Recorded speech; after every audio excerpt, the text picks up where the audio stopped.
ఒక్కటి కూడా దొరకలేదు. హల్లెలూయా. ఒక్క చేప కూడా దొరకలేదంట.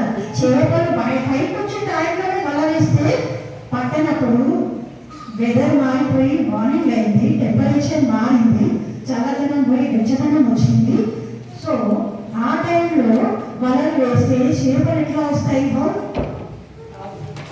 సో ఇక్కడ ఏమంటున్నారు సింహము? నా ఏమవాడా, హల్లెలూయా, నా ఏమవాడా, రాత్రంతా కూడా మేము ప్రయాసపడ్డాం. రాత్రంతా అక్కడ మొత్తం ఆ యొక్క సరస్సు మొత్తం తిరిగారన్నమాట. మొత్తంగా లోతుగా ఎంత లోతుకు వేయాలో అంత లోతుకు వేశారంట వలని.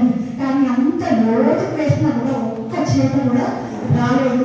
మేము ప్రయాసపడ్డాం కానీ ఒక్క చేప కూడా రాలేదు. కానీ ఏమంటున్నాడు? ఏమంటున్నారు?